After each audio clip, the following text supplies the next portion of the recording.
Ustaz, mohon penjelasan mengenai Syekh Al-Albani rahimahullah ta'ala. Apakah kapasitas beliau dalam bidang ilmu hadis? Syekh Al-Albani ahli hadis besar pada abad ini.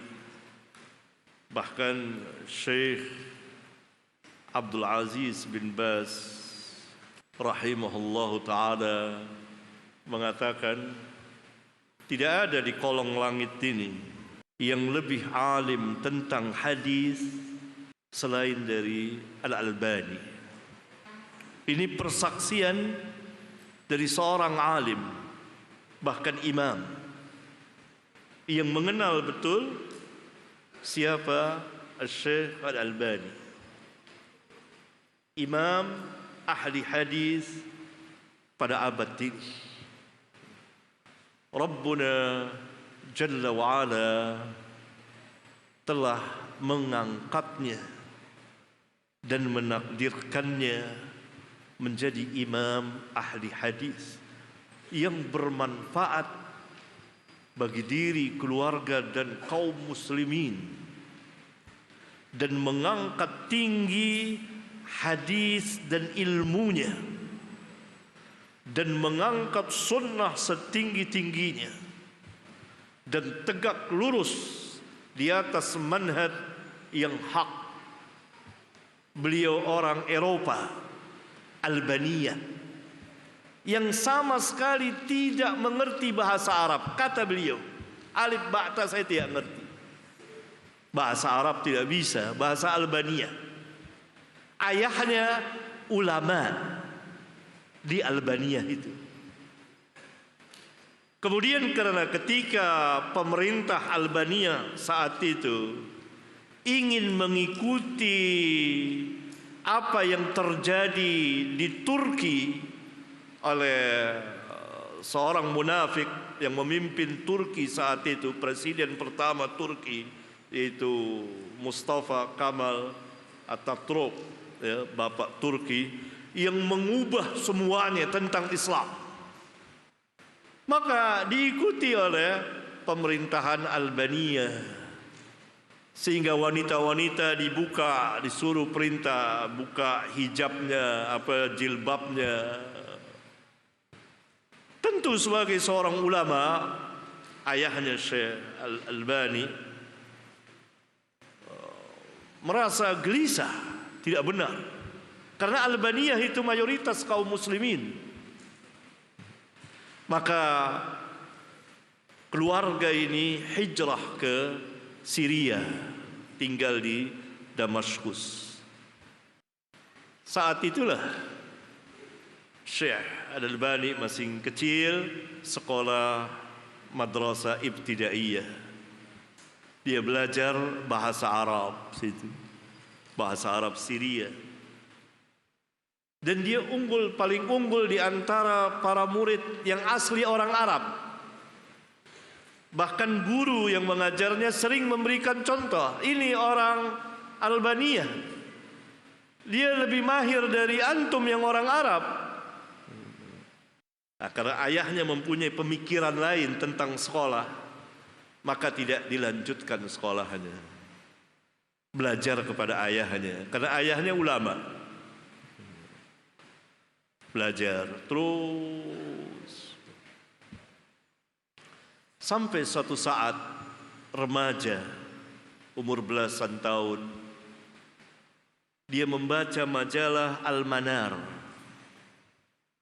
karya Syekh Muhammad Rashid Ridha, yang saat itu sedang membahas hadis yang terdapat di kitab Ihya'nya Al-Imam Al-Ghazali rahimahumullahu ta'ala.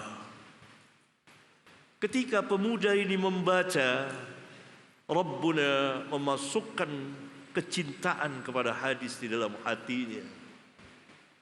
Dia tertarik, sangat tertarik dan terkagum-kagum akan kritikan-kritikan terhadap hadis oleh Syekh Muhammad Rashid Ridha. Maka beliau selalu mengulang-ulang bahwa yang menjadi penyebab saya masuk ke dalam dunia hadis itu Syekh Muhammad Rashid Ridha dalam tulisannya di majalah Al-Manar itu.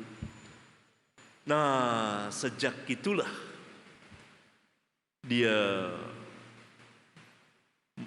membaca kitab yang dikritik oleh Syekh Muhammad Rashid Ridha, kitab Ihya yang ada takhrisnya oleh Imam Al-Iraqi. Dia tulis situ sampai ribuan lembar, sehingga orang yang waktu mau tulis biografi beliau, bersoal jawab dengan beliau, melihat catatan beliau itu setumpuk. Ini orang yang ulul azmi saja, orang-orang yang besar, maksudnya yang sudah bergelar yang ini tidak akan sanggup berbuat seperti ini.